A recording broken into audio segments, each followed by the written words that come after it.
Police switchboard. Hello, I want to report a missing person. She's my children's mum, and when me and the kids woke up in the morning, she wasn't there, but her car's still outside. Has she had an accident somewhere or some kind of medical episode, come to some harm where she can't raise the alarm herself? Half the time they've been found safe and well. I thought she might have just gone for a nice little weekend away somewhere. The days went by and we started to realise that something had probably gone wrong. You just instinctively know that something's wrong, something's not right. You are under arrest on suspicion of murder of Sarah Wellgreen.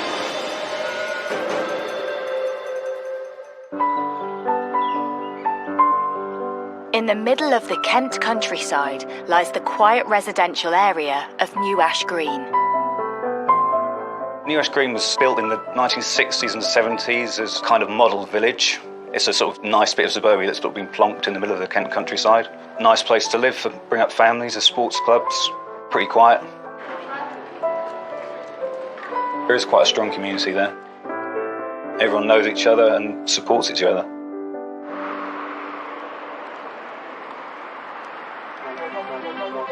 It was the perfect community for popular beautician Sarah Wellgreen to set up home with her growing family. As a daughter, Sarah was everything you could wish for. She was caring, she was incredible fun to be with, brilliant company on it. You know, we used to love going shopping, ate for lunch, going on holiday together. She was feisty, she was very caring, and she'd always stand up for the underdog. Loved her children without question, always there for them.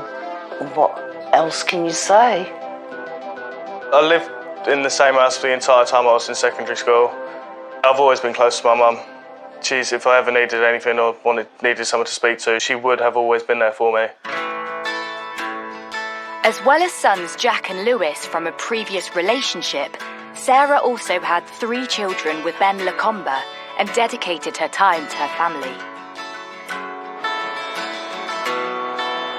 Sarah worked incredibly hard for her children. She had her day job, but she also had clients in the evening and at weekends, so she had her official clients at work, she had unofficial ones, and everything she did for her children. If you went out shopping for the day, invariably the money would be spent on the children. She always made sure they had good holidays, Halloween, Easter, birthdays, never missed a thing. My mum, she always used to provide for us. She'd rather go without and see us have everything that she could give us, really. She'd always put us before herself, and it really did make her a good mum. It was great. I was proud of how she was and the woman she was.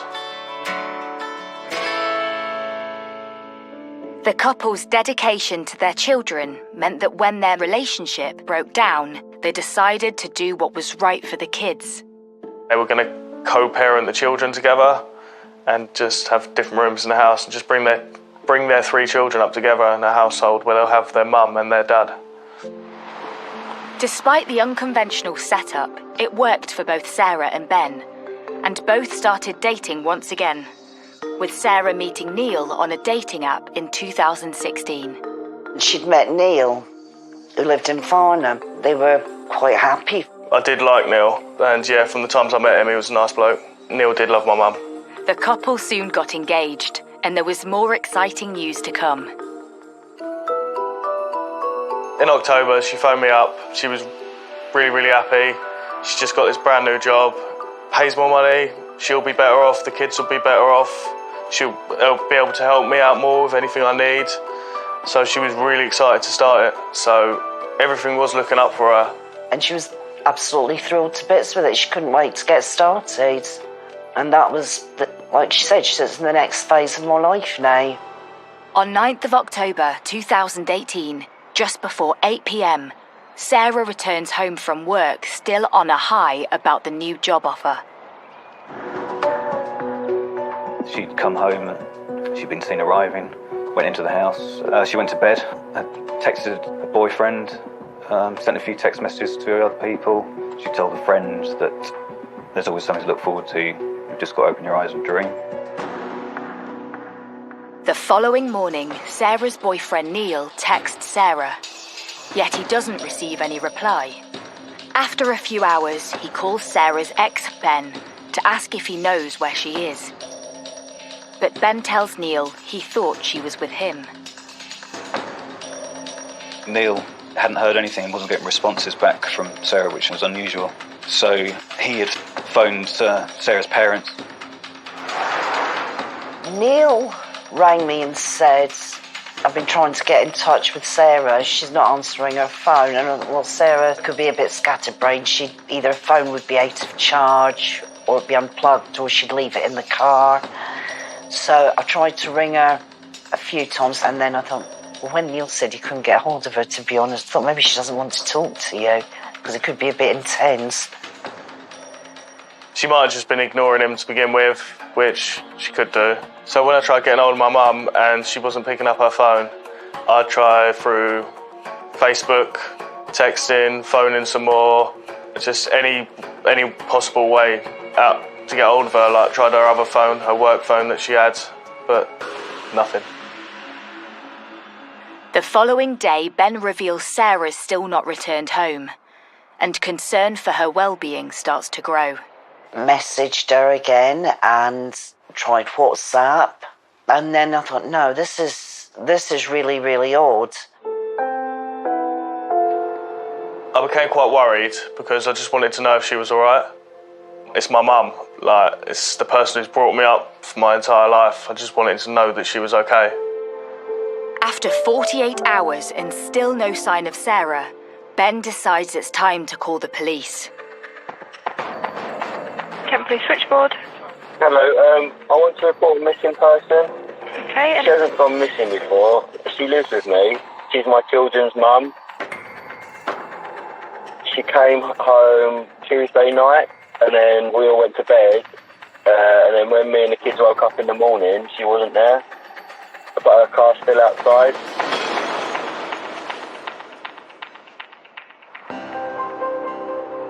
On Thursday, the 11th of October, Ben Lacombe contacted us to report Sarah had gone missing. He told us that he'd come home from work. He said Sarah had come home just before 8 o'clock and she had gone to her room and she had settled herself into her room, which was on the first floor in their house.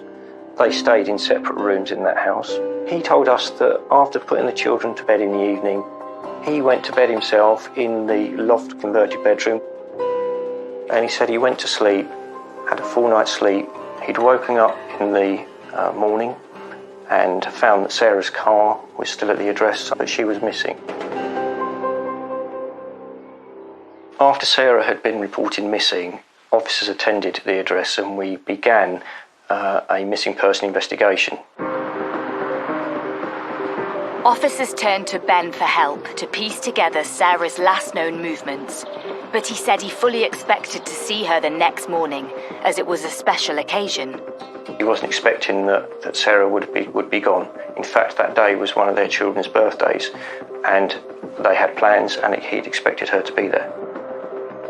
Officers carry out a routine search of Sarah's bedroom and immediately notice something.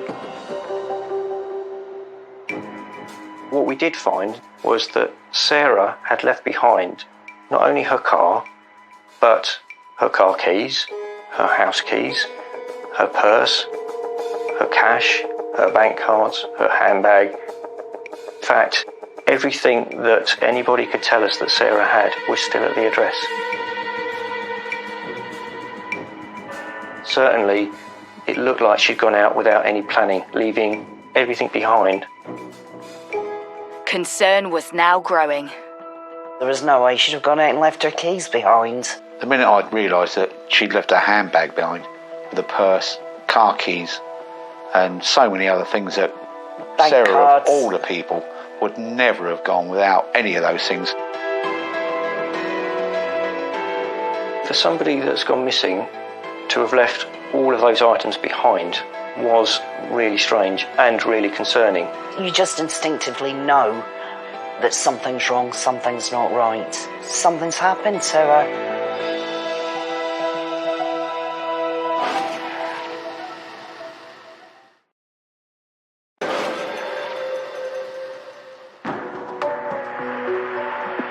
In the quiet suburban area of New Ash Green, concern is building over mum of 5 Sarah Wellgreen, who has been missing for 2 days. With her life seemingly looking up, a new job and a fiancé, police need to ascertain what would make her disappear. So establish a timeline of Sarah's last known movements on the 9th of October, the day she went missing. It was a normal day for Sarah. She had taken her children to school that morning. She'd then gone out to meet some of her clients. She was a beauty therapist that used to meet some of her clients at their home addresses, so she went out and saw some of those people, and generally had what her family were telling us was a normal day. Sarah drove home and went into her home address. She'd settled herself into her bedroom. We know that she'd phoned her friend, and as she was settled down for the night. When she disappeared, the next morning there was contact between various people who knew her. It was agreed that if she didn't return that day or by the next day, that Ben Lacombe would telephone the police. Kent Police Switchboard. Hello, I want to report a missing person. She's my children's mum.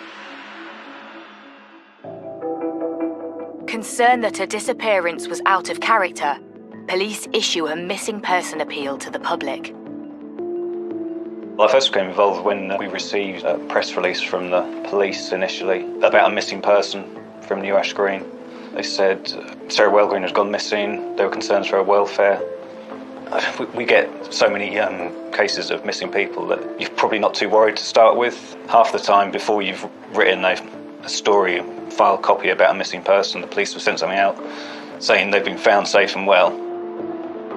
But there was something more pressing for the police. Sarah had left her car keys and purse at home, leaving only a couple of scenarios to consider. We thought maybe she'd gone out for a run and hurt herself. Has she had an accident somewhere? Has she gone out and had some kind of accident or some kind of medical episode, come to some harm where she can't raise the alarm herself? With the first few hours of a missing person investigation being critical, police launch a search perimeter around Sarah's home. They set up a 5-mile radius around New Ash Green for the search effort, scouring woodlands, fields, sheds, wherever anyone could look. I think they've done all the right searches they could within the area, woodland, scrubland, the mud flaps. They've done all the right checks. Desperate to reach out to his mum, Lewis turns to social media, and the village community immediately rally round.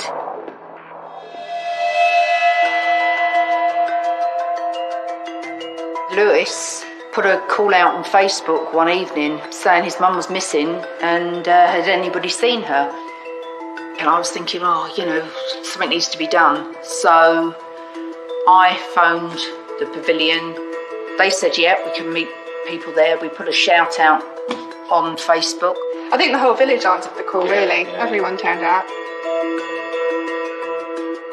The response I got from the post on Facebook, it went quite far, very, very quickly. It was shared hundreds of times.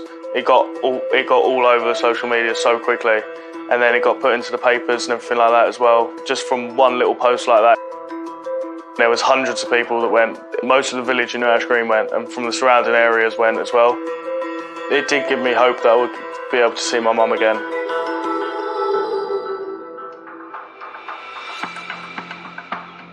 The search began with combining the efforts of the police and the community, the police leading it, of course.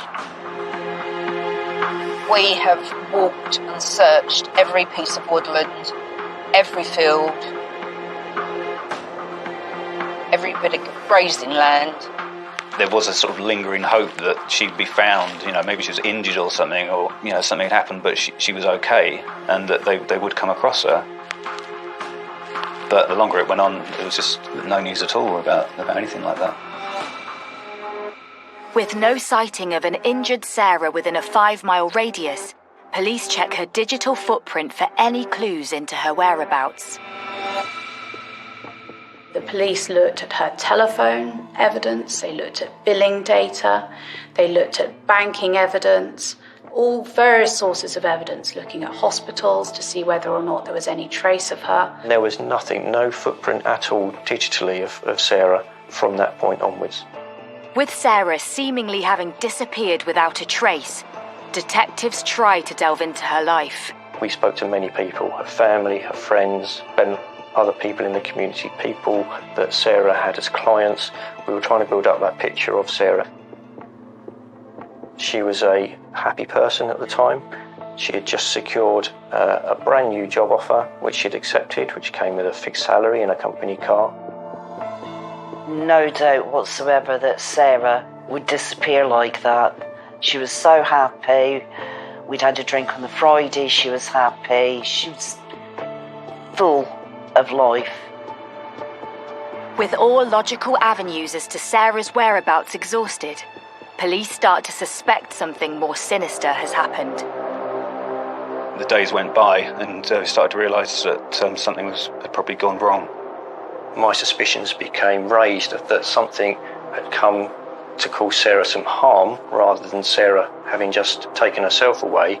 I then was considering, well, who may have caused Sarah harm?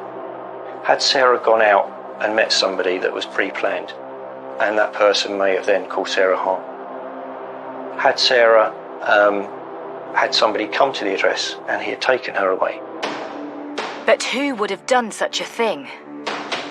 Suddenly, everyone known to her is under scrutiny. We actually had the police turn up at the house to see if she was there, and it's like, no, we, the ones who got someone to phone you, she's obviously not here. But obviously they've got to do their job, they've got to come around and check all addresses that she might be at, things like that. So I understand, but turning up to the address where me and my brother are living. Despite searching multiple addresses of family and friends, there is no sign of Sarah.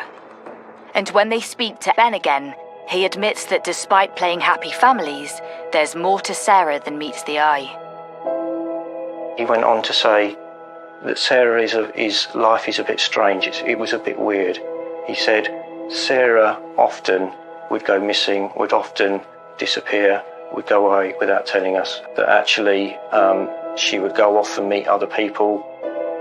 Suddenly, police are met with an endless list of suspects. Did Sarah secretly meet someone she knew that evening? Police begin to look closely at anyone Sarah might be romantically involved with, including fiancé Neil, one of the last people Sarah spoke to. The police came round with a search van on the Friday. They were there for a couple of hours because we sat down and they were asking questions, chatting about lots of different things, lots of possibilities, everything like that. Neil tells police that he had a brief conversation with Sarah on the night she went missing. That night I phoned her at 24 minutes past 9. We had a 15-minute conversation and then we exchanged a couple of texts after that, which was normal, and then we said goodnight. Detectives check his phone records and confirm these calls, but he still needs to prove he was at home in Surrey when he made the calls.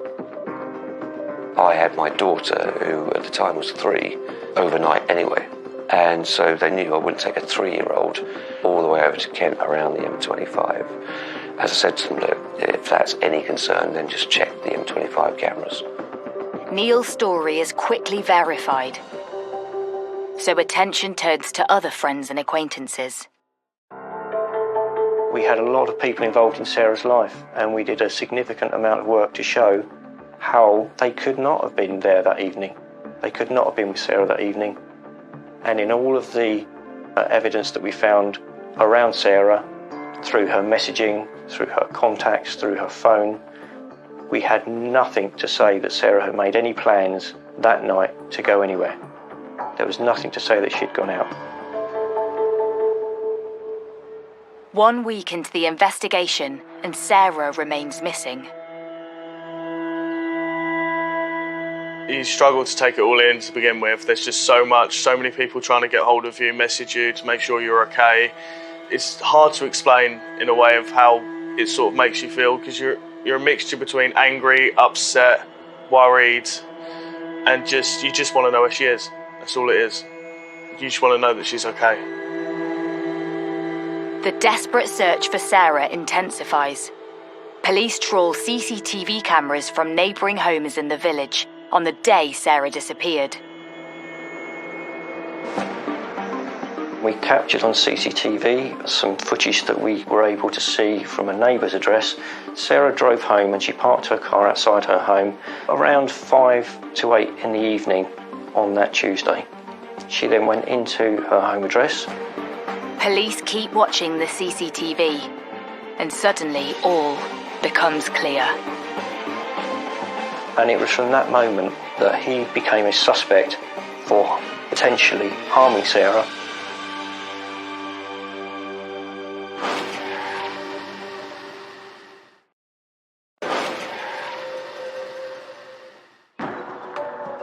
In the quiet residential village of New Ash Green, the community is desperately waiting for news into the disappearance of Sarah Wellgreen, who vanished from her home the night before her young child's birthday.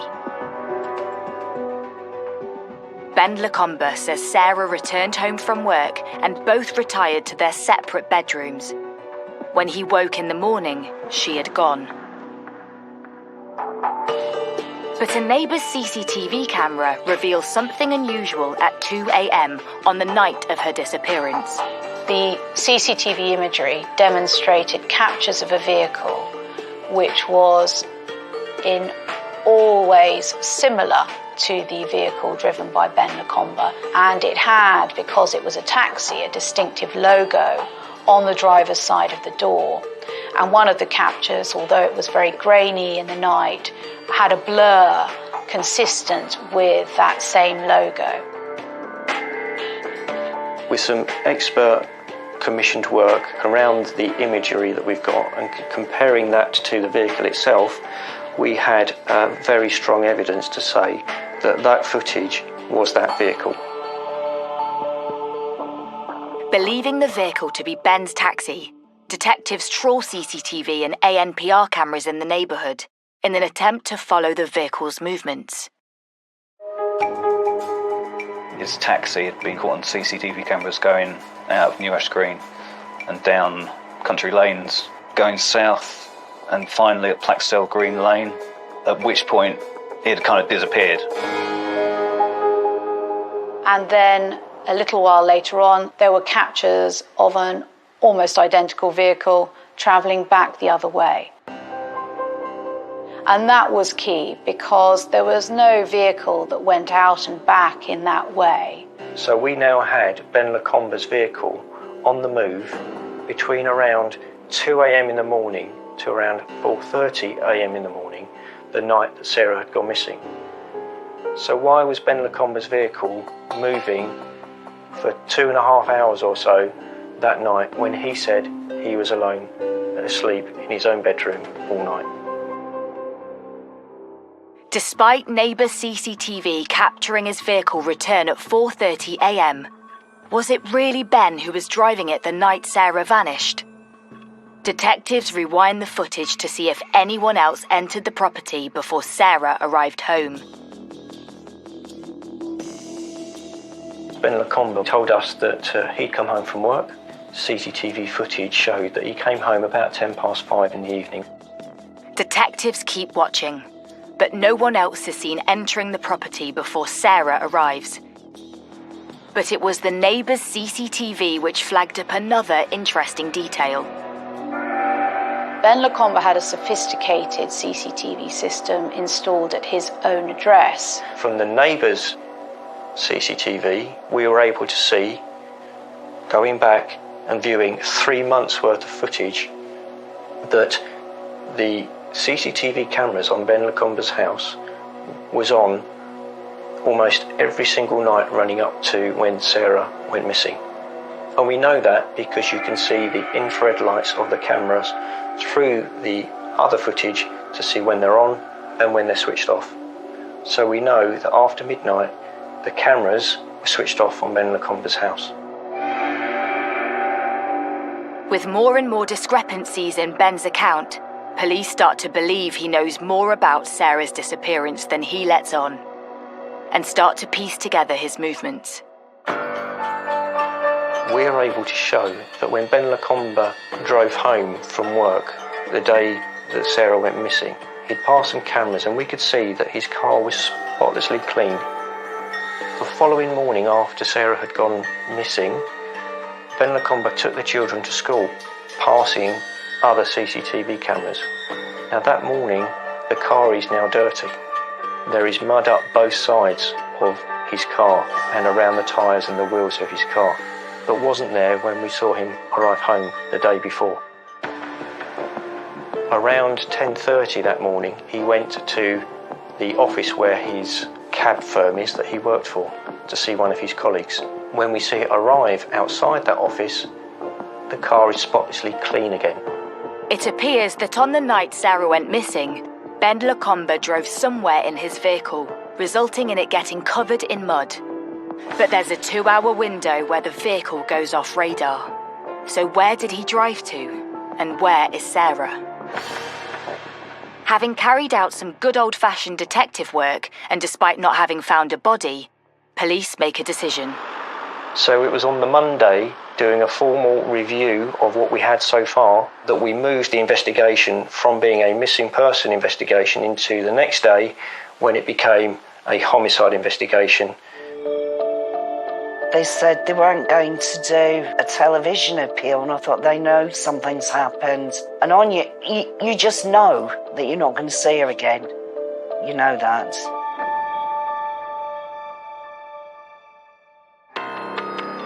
Police believe Ben Lacombe murdered Sarah, but with no cause of death or clear motive, need to work harder than ever to build a case for an arrest. Phone records prove Sarah sent her final text at 10 p.m. Their home CCTV was switched off at midnight, giving Ben a 2-hour window in which police believe he killed Sarah, before putting her in his car and driving off. The defendant having driven to some kind of deposition site, a grave where he had disposed of Sarah's body. And then returned along the same route, where he's picked up again on CCTV. There was mud on his car the next day, which he had cleaned off promptly before going to the taxi office. It was a pre-planned murder that Ben carried out. He killed Sarah. And myself and my team at the Major Crime Department, we instigated plans on that day to have Ben Lacombe arrested on suspicion of the murder of Sarah Welgreen.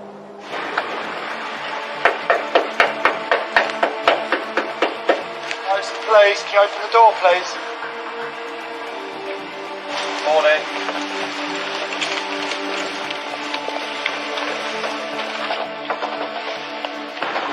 Morning. My Village, please. Just sit up, press your chest, hands with it. Okay. Right, sit up, press, and let you wake up, and I'll explain what's going to happen. The time is 6:45. You are further under arrest on suspicion of murder of Sarah Welgreen. This is a further arrest on the discovery of fresh evidence. This evidence provides inconsistencies with statements provided when you reported her missing. Your arrest is necessary to allow you to be questioned about the offence. Understand? Understand that? Okay, you don't have to say anything. My harm defence will maximum question later on in court. Anything you do say may be evidence. When I found out that, he'd actually been arrested for murder, there's a feeling of anger, hurt, hate, all of the things that you'd associate with your partner being killed. It's dark outside. Fix the cars out. It's just a massive shock to the system. It's just unbelievable what goes through your mind. Now all the questions is where is she? What did he do? How did he do it? Did she suffer? Was it quick? You just don't know the answers to it. Okay. So you are under arrest today on suspicion of the murder of your ex-partner, and I understand you still live in the same address, that's Sarah Wellgreen. Now, as I say, you're here on suspicion of murdering her. We believe she may be dead, and that may be at your hand. So, did you kill her? The pressure is on to find Sarah's body, establish a cause of death, and prove a motive to enable police to charge their suspect. It was a vast operation, and one that has involved help from not only officers and staff from across Kent Police, but from across other forces nationally, using experts from the fire service, the marine unit searching water, searching confined spaces. We've searched around 1,400 different areas. We haven't found Sarah. With searches proving fruitless and the clock ticking, detectives press Ben further. So, I'm not clear at the moment, Ben, whether you're just trying to think of an answer or whether you've decided not to answer the question. He remained utterly silent. He did not answer any of our questions. He did not give us any information. He stayed absolutely silent and stared at the floor through 7 hours worth of interviews. After failing to answer any questions and despite no body being found, police charge Ben with the murder of Sarah Wellgreen. But what really went on that night? And why did their once loving relationship end in such a tragedy?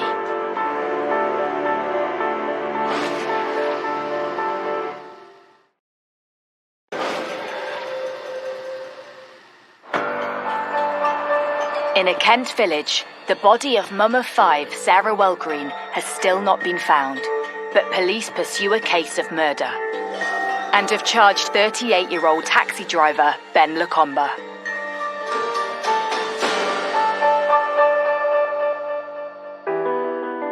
It's hard to believe that it's happening. I know you see things like that, everything going on in the news, and see it all in the newspapers and things like that all the time. You never think it will hit home. Never, until one day it just turns up on your doorstep. In September 2019, the trial into a no-body murder case begins at Woolwich Crown Court.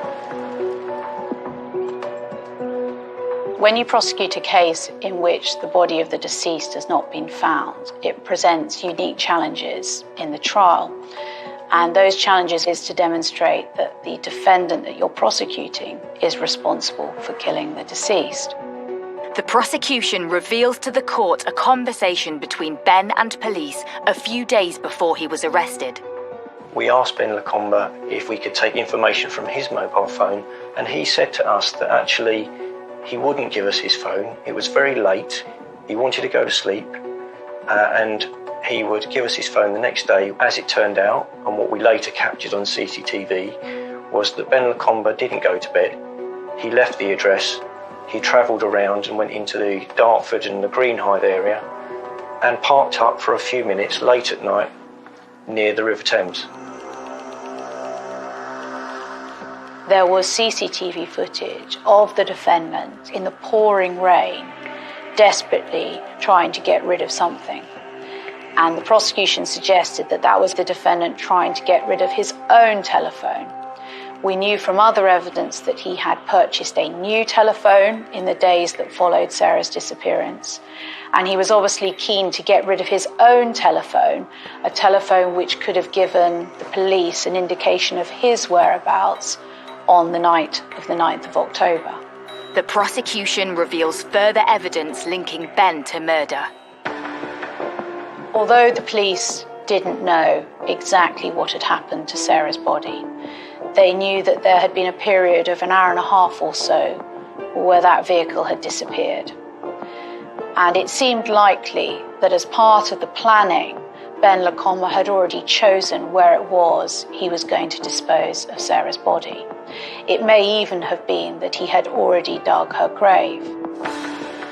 When we did a search of Sarah Wellgreen and Ben Lacombe's home, we found a very large shovel in his shed.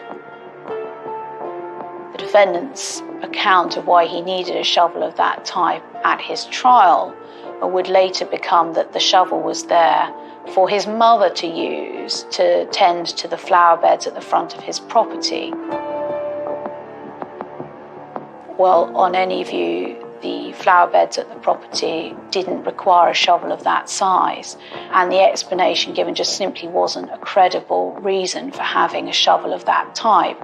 But it was a shovel that was relatively new in its appearance and was consistent with the type of implement that someone would use to dig a grave quickly.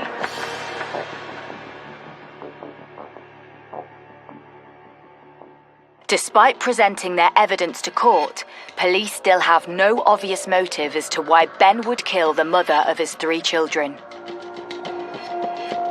But as the trial unfolds, more information about the couple and their relationship comes to light.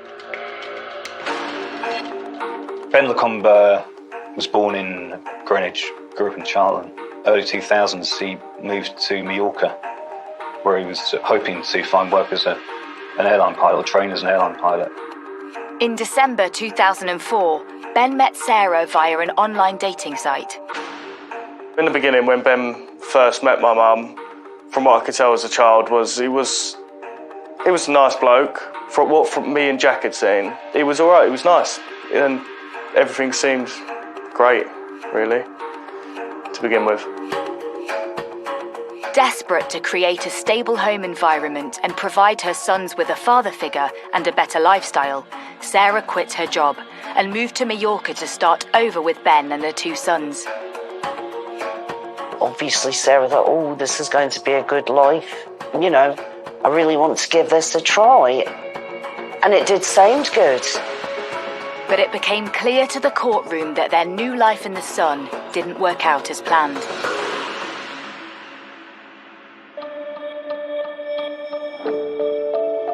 Unable to speak the language, Sarah couldn't get a job and missed her family and friends back in the UK.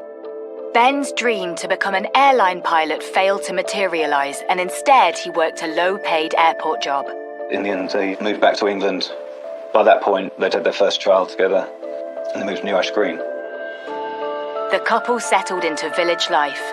Sarah got a good job while Ben started working as a taxi driver. But cracks soon started to appear in their relationship. They muddled along, arguing, bickering, fighting for months after that. And they finally split up. Sarah had made her mind up. She'd had enough. But if Sarah thought splitting with Ben was going to be easy, she was mistaken. He threw her, Lewis and Jack out on the street, keeping their 3 youngest children inside the house with him. I was angry with Ben, but that had been built up through a few months of just listening to the arguments and things like that, and then that just throwing us all out, it was just unfair on us, really. We had nowhere else to go. The next morning, Ben already had a court hearing arranged, and he stated in court that Sarah abandoned her children. Could he have custody? And he was awarded custody. It was all pre-planned, and Sarah could not defend herself because she did not know what was happening. Distraught that she no longer had access to her youngest 3 children, Sarah and her 2 eldest sons moved in with her mum and stepdad. We were absolutely devastated. You see your child crying and you can't help them. And we literally scraped up everything we had to go and see a solicitor. But things took a positive turn for Sarah in August 2016, when she was awarded full custody of the children. Not only that, she met boyfriend Neil. Despite this, Sarah was terrified that Ben would attempt to take the children away from her if she moved in with Neil. So she made an unlikely peace offering with Ben to raise their 3 children under the same roof. Sarah wasn't happy about living with Ben. There was definitely animosity between the 2 of them. You know, they'd been together for a number of years. That didn't work out for various different reasons. Yet Sarah had a plan. To buy Ben out of their 4-bedroom family home and she soon secured a new job with a big enough pay rise to make this happen. And after arriving home from work on 9th October 2018, she tells Ben her plan. Ultimately, Ben had lost control. The house was going to be put up for sale. He was going to lose his home, even though he was going to get half the equity. And he'd lost not just, the property which he loved so much, but he'd lost control of the children. When you look at Ben Lacombe, he would have been left with almost nothing. Because he would have found himself in a position that Sarah was in not long before. And I think that probably pressured him into doing something stupid. Ben was the only one that would have a motive for killing Sarah. Nobody else. Ben had everything to gain from getting Sarah out of the picture permanently. After a gruelling 30-day trial at Woolwich Crown Court, the jury returns its verdict. Ben is found guilty of Sarah Welgreen's murder.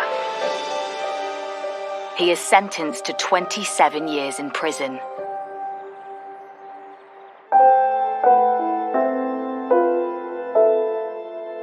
"27 years for Ben Lacombe is not enough. Ben Lacombe should never see the light of day until he admits to those 5 children where he's put their mother. I've got one child who came home crying the other day because he wanted their mummy to pick them up from school one last time. So no, not enough.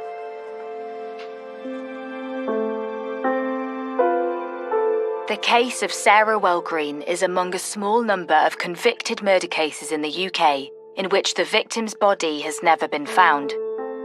But the community has never given up hope of finding her. We give the family hope that one day they will be able to find her, otherwise they've not got that hope to hold on to. And that they know that we're still looking, and they know that we won't stop looking, don't they? It's not been forgotten. No, not at all. We would like closure. All of us would like closure. For the body to be disclosed, to have a proper funeral, will probably help us all put it to bed. 2 years on from her disappearance, Sarah's family are slowly coming to terms with life without her. Ben's actions have caused me to lose my mum, for some of my siblings to lose their mother and their father at the exact same time. And it's an unthinkable thing. It really is. You never expect anything like this to ever happen to you, and you wouldn't wish it on the worst person. It's just a horrible, sunken feeling and just a hole in your heart that you'll never fill. It is very raw. There's not a day goes by when you don't think about it, whether it's something that's played on the radio, or you see something, oh, Sarah would like that, or something the children say. Yeah, there is never a day goes by, and I don't think that will ever change for any of us. And until she is found, the question remains, where is Sarah Welgreen?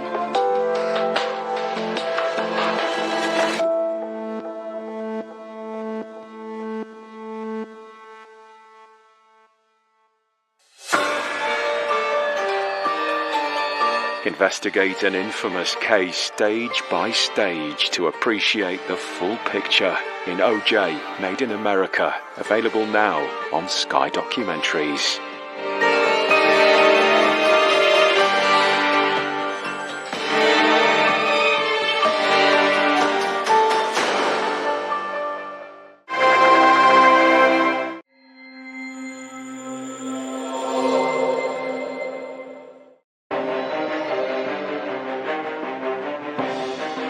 I'd never heard anybody say a wrong word about her. Didn't seem to me like she's got any enemies in the world. Cheshire Fire and Rescue received a call of multiple fires at the property. News of a devastating fire in the Cheshire countryside. Once those fires had died down, there was no sign of her. Where is the owner, and are they safe? When the deceased is found, clearly the state of the body, how it's been found, clearly a murder from the off. I can't believe anybody would treat Diane like that. Police believe she was murdered and then her home deliberately set alight.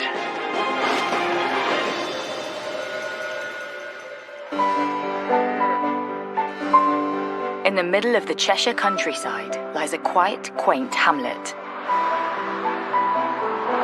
Cranage. It's quite an affluent area in parts. There's some big houses. There's a lot of farms around there, quite isolated at parts, dairy farms, chicken farms.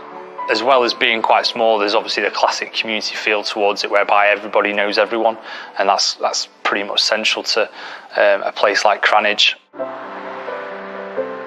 The area is a really desirable place to live. I mean, a lot of people with a lot of money want to come and share what we've got out here. You know, we've got quite a lot of famous footballers in the area.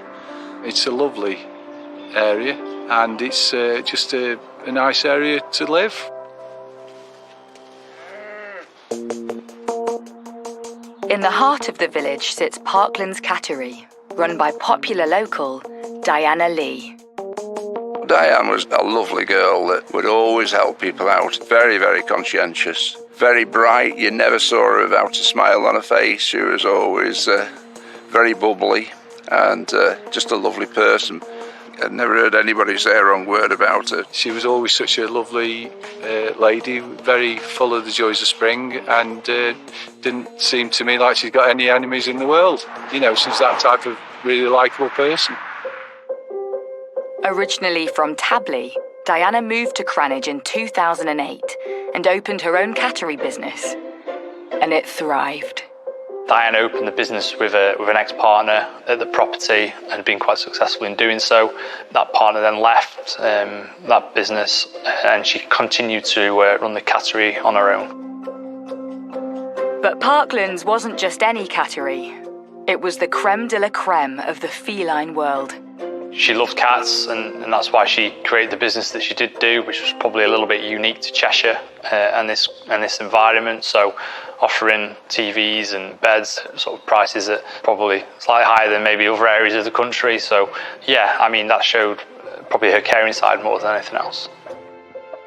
I think anybody that wanted to trust anybody with an animal, you'd only have to be in the presence of Diane for a few minutes and you'd soon be contented the mind that your animal would be in safe hands and well looked after, well cared for, because she's just that caring nature. Diana lived in a large gated detached property next door to her cattery, but she didn't live alone. Being a big property at Parklands, Diana had a lodger who lived with her at that time, probably a bit of company and also to help with the income coming in and to upkeep such a large property and the business as well. On the 8th of August 2012, Diana meets friends for dinner, something which she often does in her spare time. Diana met up with some friends in Knutsford at the Manzan Chinese restaurant on King Street, where she spent the evening with them. She got a lot of friends, Diane had, and she'd be out with different groups of friends quite a lot. But little does Diana know, that evening with friends is to change life forever and leave a lasting scar on the close-knit community. 11 a.m, Cheshire Fire and Rescue received a call of multiple fires at a property in Cranage. This scene was discovered through a family relative going to the address. They go to the house, see fire coming from, smoke coming from the house and the garage. A neighbour was alerted who rang the fire brigade. Emergency services arrive and work tirelessly to put out the fire. Once those fires had died down and they'd been treated with, they'd realised that Diana's car wasn't at the property and there was no sign of her. That's the main concern for the police, would be where is the owner and are they safe? The police have got a report of a fire. You've got a relative who's turned up who can't find the owner. Clearly there's a number of seats of fire straight away you'd be thinking there's something suspicious regarding this, particularly if you're looking at an affluent property like we've got here. The fire experts are going to be looking at whether it's a deliberately set fire, whether it appears to be an electrical fire, whether it's potentially a chip pan that's gone over, and as soon as the idea that a fire has been deliberately set, everyone's mind goes into very suspicious.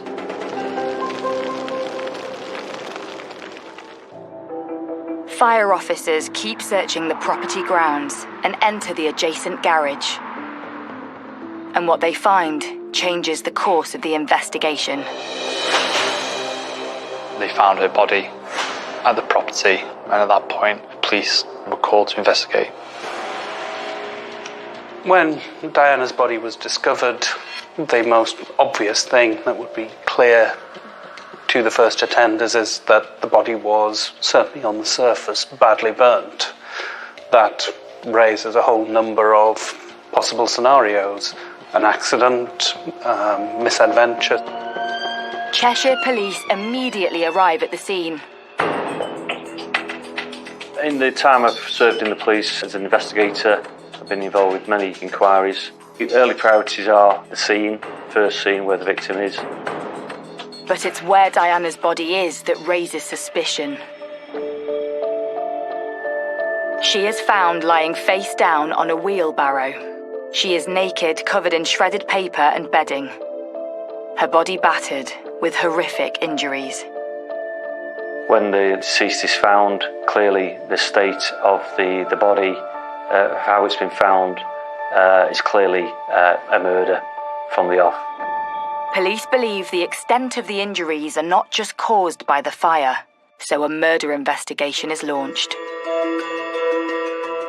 The most important thing is to preserve the scene. The slightest disturbance of a scene, by trampling through it, walking through it innocently, it causes contamination. So it's really, really important to make sure that it's cordoned off. You only get one go at recovering evidence from a body, and one that is already compromised. There will be a lot of discussion about what should be sampled at the scene, what should be done at the scene, what is going to be compromised by another action. So there will be a lot of effort going into preserving as much evidence as possible.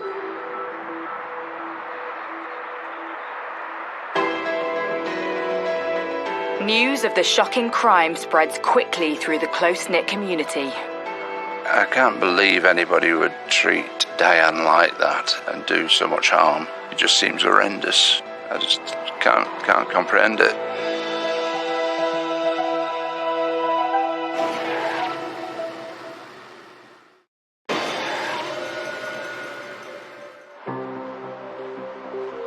In the quiet, quaint village of Cranage, the community is shocked at the news of a murder. But the previous evening, August 8th, started off like a normal night out for 54-year-old Diana Lee. At 8 p.m, Diana met up with friends and had dinner in a local Chinese restaurant. According to friends, she said goodbye to them at 10:15 p.m. before driving home. Early the following morning, Diana sent a text to a friend. Diana's phone records on the morning of her death showed that she'd texted a friend saying she wasn't feeling very well, she's feeling sick, and that she'd like her to collect a cat later in the day. But just a few hours later, her property was engulfed in flames. Fire brigade and the police attend, and they find the horrible scene in the garage of the victim. She was found dead in her home, and police had opened a murder investigation. News of the horrific attack quickly spreads. A call came through from a contact who had been driving past the area saying there was lots of activity in Cranage itself, so we decided to come down. When we came down here, there was essentially fire, pumps, as well as emergency services, police and ambulance as well. Whenever you have a scene of maybe 3 or 4 police vehicles and 4 fire engines, you know that something's pretty serious. The tape was quite high up. They'd sort of cordoned off here, and it was difficult to get any closer than this, really. But obviously there's lots of residents coming down here, trying to find out what had been taking place. And the quiet village of Cranage is now the centre of an atrocious crime, and fear spreads that there's a killer on the loose. The feeling in the community was just of absolute shock, a disbelief that, things like murders don't happen round here. I think from the outset it was shock more than anything, and for it to happen for these residents on what is their doorstep was probably a big shock to them. The fears for a community is who would do such an awful crime, and they're still out there. Could they strike again? There was a real lack of understanding of that somebody could do this. The question crossing the community's mind: who could have murdered Diana, and why? Certainly, any murder, there's rumour and speculation about the victim and the motive for a murder, or who could have done it. Some murders are spontaneous, a lot of it is finance, so you'd be looking at straight away what the lady does for a living. Is the money owed? Has it just been a random targeted attack by some local or someone travelling? Police need to act fast, so they search the house. But they quickly come across a startling piece of evidence. There was evidence of the victim's clothing in the lodger's bedroom, and also a blood-stained knife which belonged to the lodger. So he's got access to the house, he's got access to the garage. He may have been in a relationship with this lady. So you've got to treat that individual as a suspect. You would have to arrest them. With such obvious evidence potentially linking the lodger to the crime, police need to establish his movements in the hours Diana was last seen alive. From their point of view, it's a case of trying to find out their background, where they were at the time of the incident, what they'd been up to, trying to find all sorts of reasons why they could have committed a crime such as this one. The lodger tells detectives that he last saw Diana at 7:30 p.m. in the garden before she left in her car to have dinner with friends in Knutsford. He goes on to say that he left for work at 6 a.m. and remembers seeing Diana's car parked on the driveway.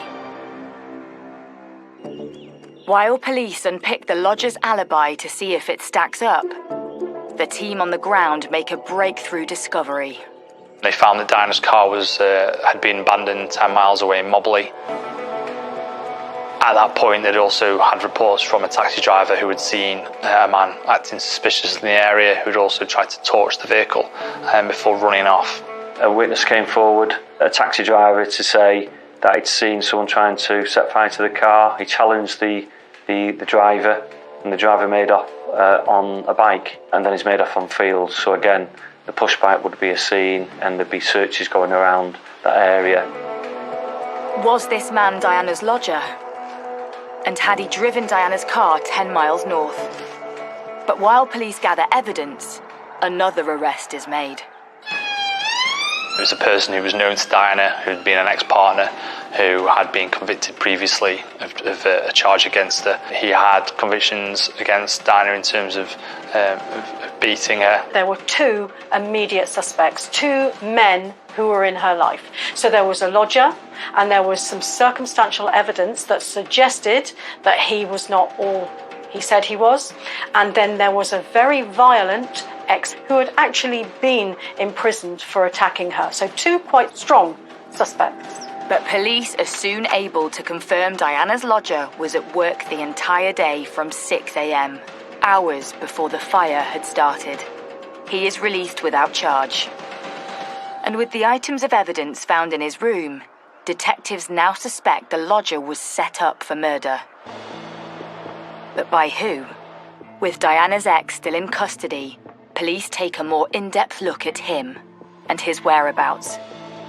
A large proportion of domestic murders is sometimes it's an ex-partner. Clearly the ex-partner was a prime suspect very early on. The motive is he knows the victim, it's previous violent history towards the victim, so straight away you'd be alarm bells going. We were all pretty convinced who'd actually done this. The local community recalled Diana had once lived a life in fear from her ex. Somebody that she'd known was banned from being in the area, and she knew that he'd been at the house. Certain things had moved, and she was petrified. And she gave me a call, and I went down to have a look to see if there was anybody there. I'd never seen anybody so petrified.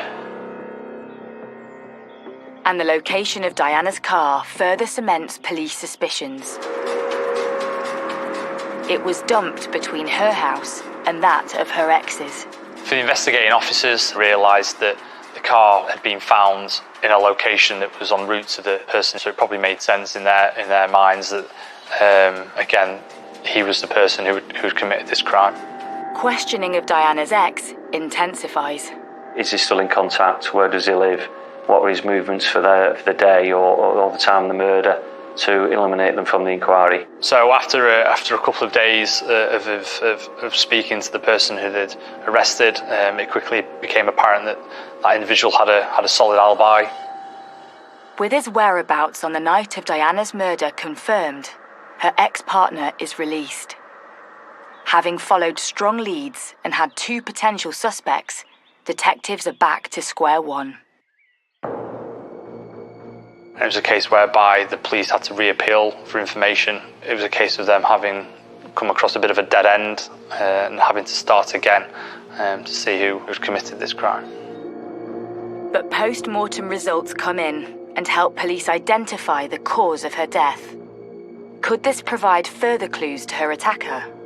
If somebody has died before a fire, then you will sometimes see soot in the mouth, you will sometimes see it as far as the larynx. But to get it down into the lungs, somebody has to be breathing, answer that vital question, was this person alive when the fire was burning? And you'll be seeing that she hasn't inhaled soot, she hasn't inhaled the products of combustion. All of this is pointing to her being dead and then set alight, rather than either a deliberate act by herself or some sort of strange accident with solvents. She died of head injuries, so there was clear evidence of bleeding in the head resulting from impacts. That is very different to what you see if there's simply damage to the head from it being heated in a fire. Police now know Diana died before her lifeless body was dumped and the garage set alight, meaning the killer tried to cover his tracks. DNA will be damaged by the heat that the fire produces, but certainly trace evidence, if one looks hard enough, it can be recovered. Forensics locate a small amount of unknown DNA on Diana. And there's something else. There's no self-defense wounds.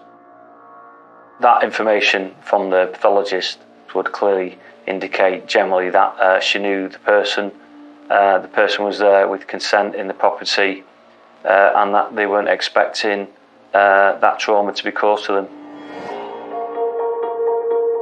Detectives now believe Diana's killer was known to her, so need to delve into her private life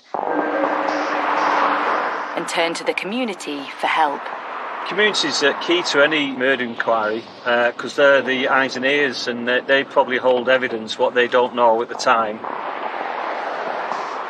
I get the feeling, as you do in so many of these cases, that Diana was actually quite a vulnerable person.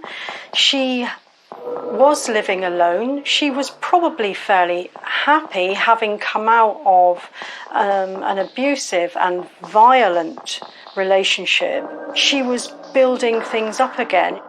Maybe the situation is arose where She was probably too trusting of somebody. Friends expressed their concerns that perhaps all was not as it seemed in Diana's life. I should imagine she was easily taken advantage of in a financial way because she was quite a wealthy lady. A few times when I saw her passing, she seemed like very troubled, as though she wasn't her usual self, and she was obviously hiding something that she was really concerned about, but she never really told me the full extent of it, and that was a bit of a worry for me, what was going on with her. But I think most people would have realised something was not quite right, but because she was a private person, she didn't really explain to me what was going on. And I just said to her, if you ever have any problems, you must report things if there's something you need to report. But she wouldn't tell me anything in detail or anything. With those close to Diana unable to shed light on her private life, the investigation intensifies, and police expand their search, trawling through local businesses and residential CCTV on the night Diana was last seen alive. CCTV is huge on any major incident and murder inquiry, whether it's from the local council's CCTV, the police ANPR cameras, and then people's own CCTV from shops, businesses and private CCTV. A lot of the houses in this area will have their own CCTV. And if you get a fleeting glance of a vehicle or a person, that is key to an inquiry to identify people who have been at the scene. So for the police officers investigating this case, they had a bit of a break when they found the CCTV footage on King Street of Diana leaving the restaurant, but at the same time they were left slightly puzzled by her movements, which were caught on an ANPR camera, which saw her headed away from her home address in Cranage and towards the Altrincham area of Greater Manchester. What the police couldn't account for is about 45 minutes in between her leaving her friends and arriving home. So that gap in time was something that the police really needed to find out. Where was she going? Who was she seeing? Who was she meeting? That 45 minutes for the police would have been absolutely crucial because nobody could explain where she'd gone. So there was something in Diana's life that the police didn't know about. With this latest piece of information, police looked closely at Diana's phone records and noticed something suspicious. So as the officers trawled through Diana's phone records, they found a number that she'd been communicating with on a regular occurrence but had stopped doing so in January of that year. Is another suspect in their sights? That number belonged to a David Ryan, who lived in Hale in Greater Manchester.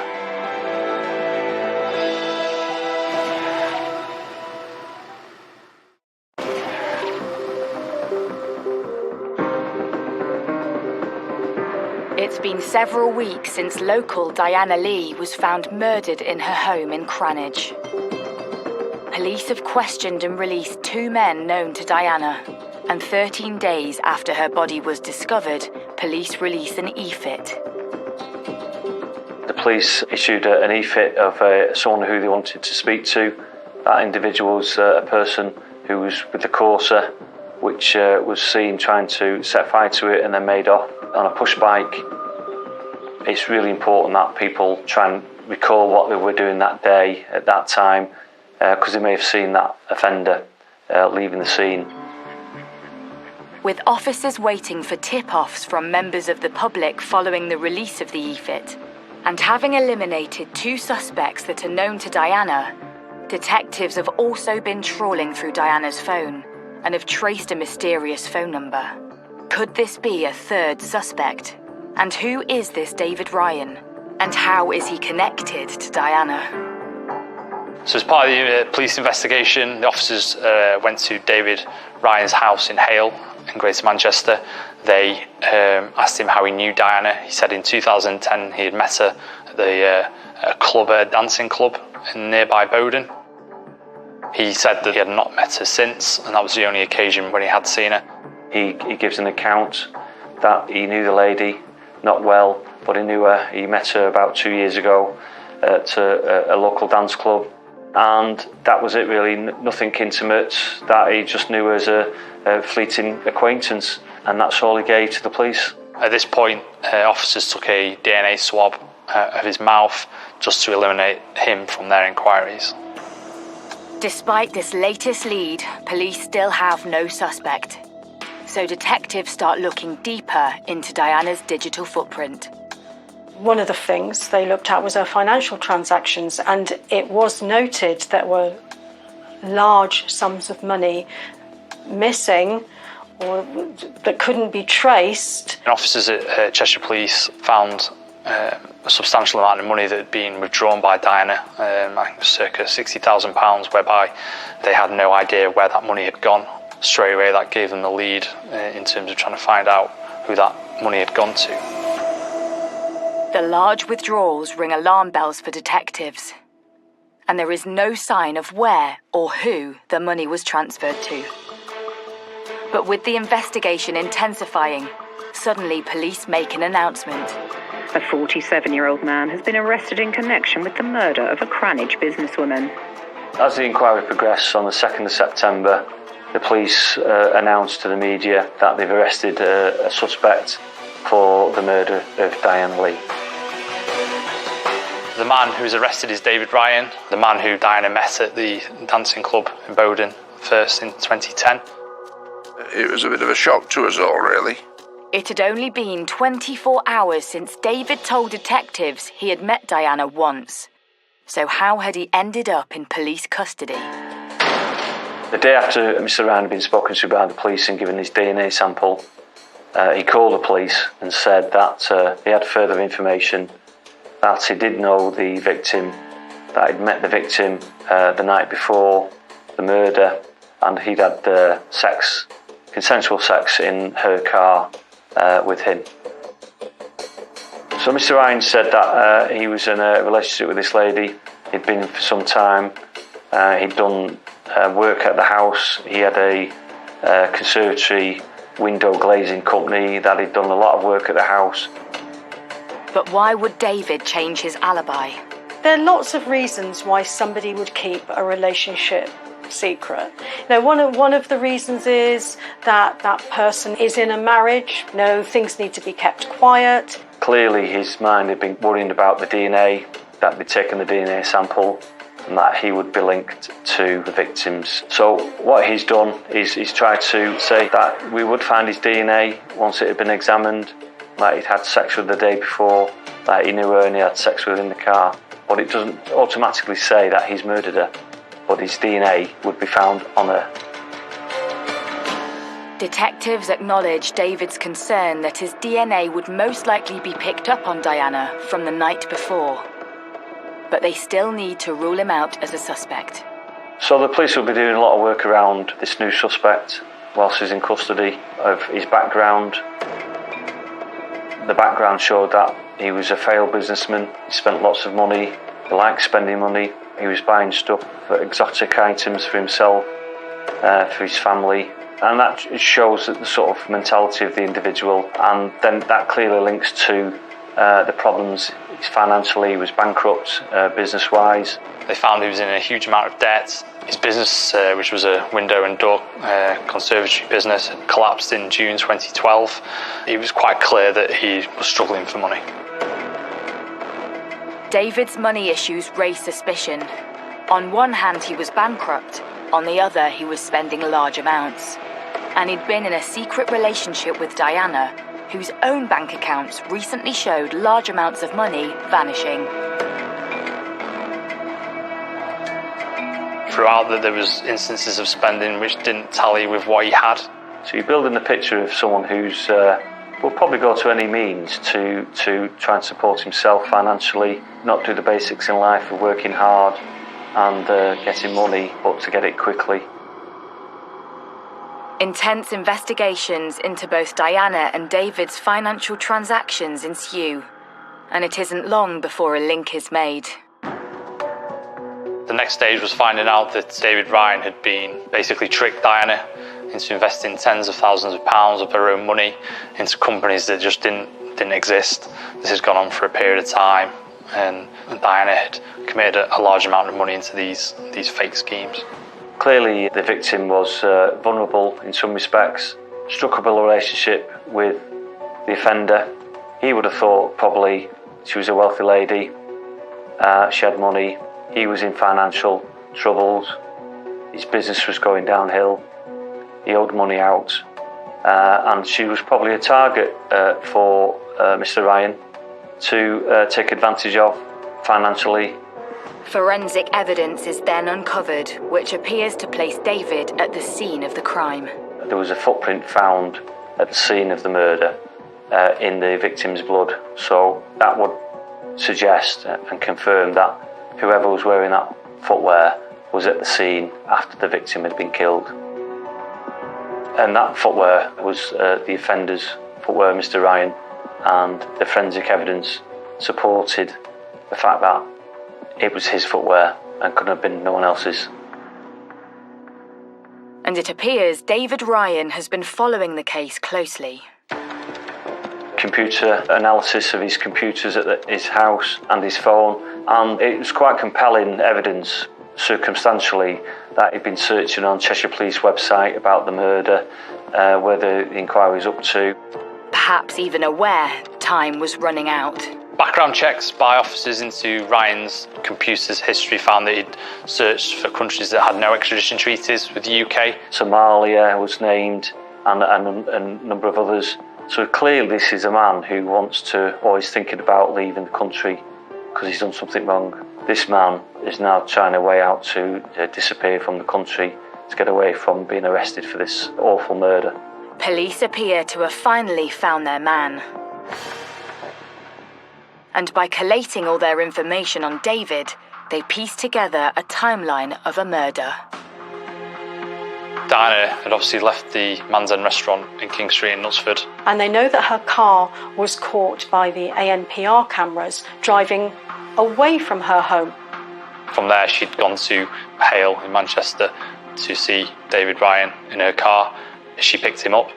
They travelled back down to Cranage, whereby they spent the night.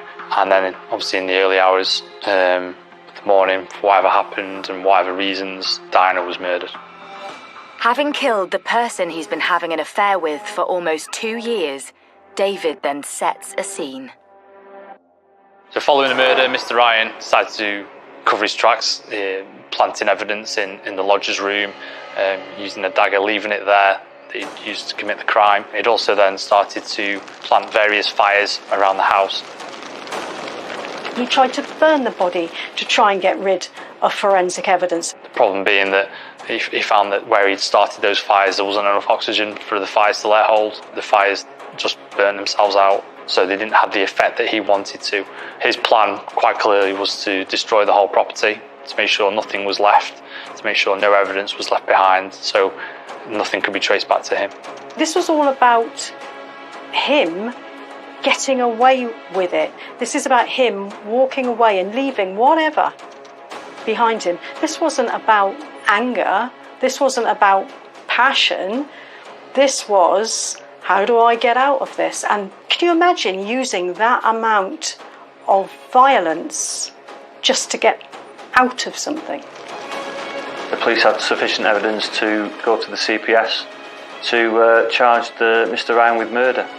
But what really went on that fateful morning? And what may have driven David to murder Diana?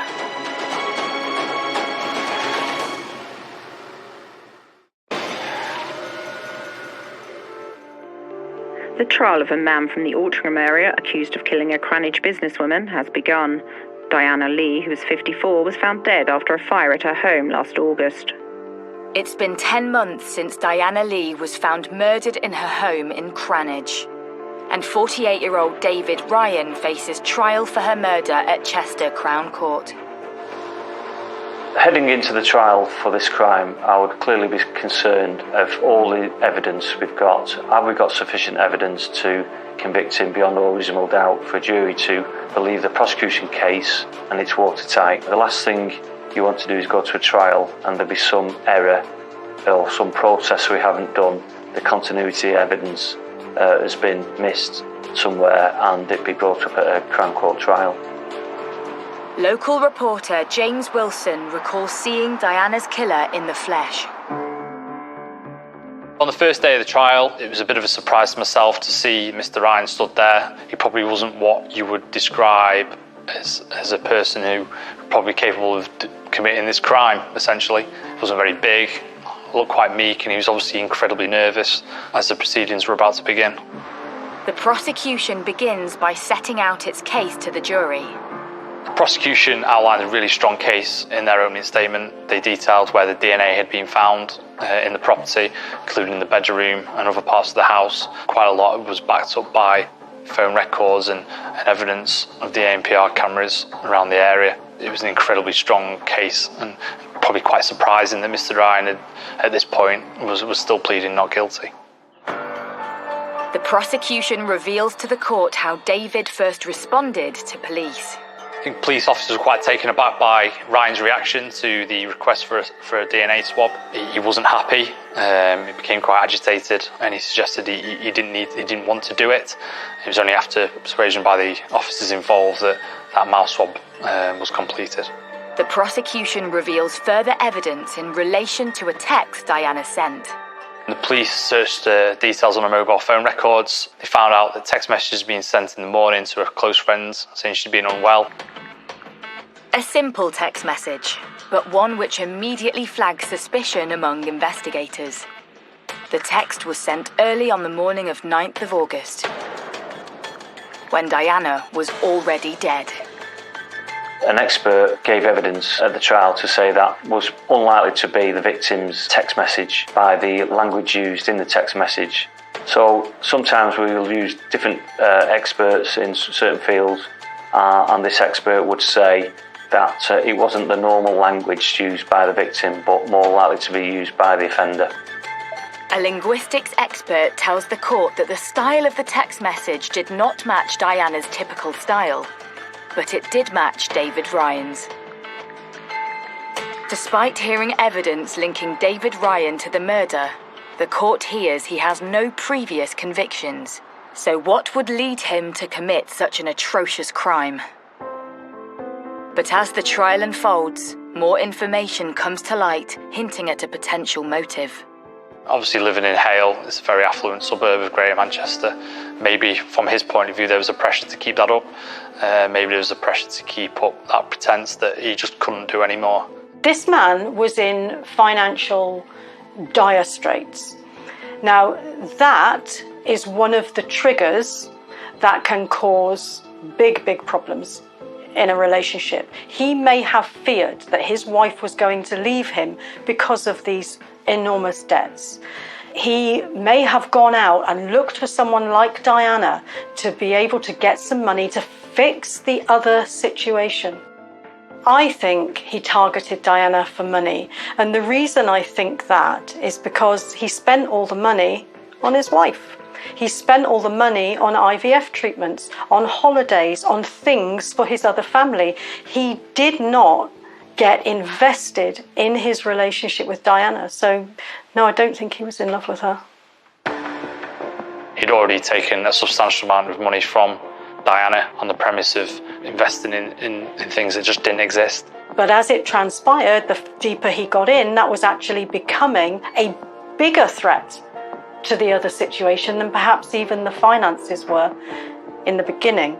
Somewhere along the line, this man is living a lie. He's married, he's got a child, he's been in another relationship with someone secretly, and unfortunately all these things come to an end somewhere along the line. And in these circumstances, I would have thought in relation to the victim, she's gone to his house the night before the murder, she's collected him in her car, brought her back to her house. Diana started asking questions about the investment. You know, the money that she'd given him, where was it? How was it doing? Was she going to get any back? She wasn't a rich woman. She couldn't just chuck this money away and think, oh, well, you win some, you lose some. And I think that he was under increasing pressure from her. She was going to possibly tell someone, tell their wife, or go to the police to say he's targeted me. So was David trying to protect his wife from finding out about his affair and his conning Diana out of money?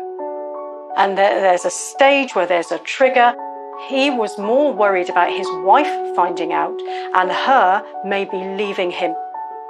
He wants to protect the relationship with his wife, but we can't simplistically say that that is because he's so in love with his wife. It is far more likely that he gets his entire identity from the relationship he has with his wife. And if you took that away from him, you'd be taking everything. After a grueling 7-week trial at Chester Crown Court, the jury returns its verdict. David Ryan is found guilty of Diana Lee's murder. Conman David Ryan killed his wealthy lover after cheating her out of £60,000. Today, a jury in Chester found him guilty of murder. He is sentenced to 34 years in prison. There were shouts from the gallery from people connected to Diana who were obviously incredibly emotional at that time, hearing what they wanted to hear.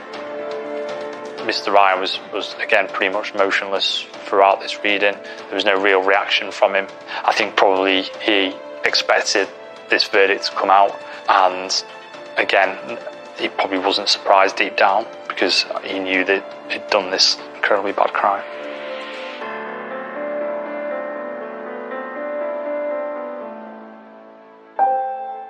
I think the most awful thing about this case is how dispensable Diana was to him.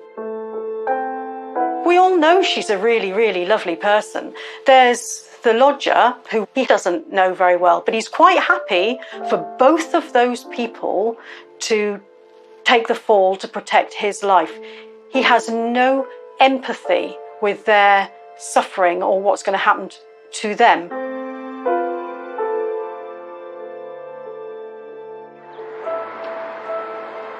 With David now behind bars, the local community look back and think why Diana, a successful and popular business owner, might have let a criminal into her life.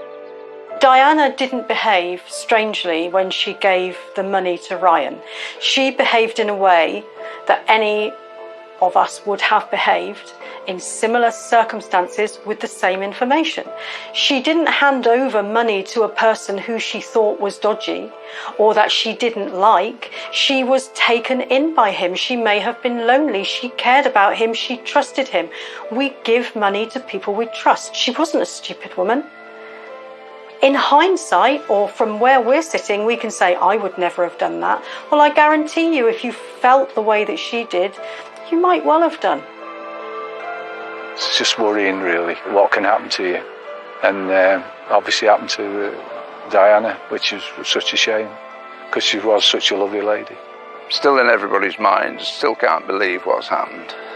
It's just a tragedy. For the residents of Cranage, she will never be forgotten.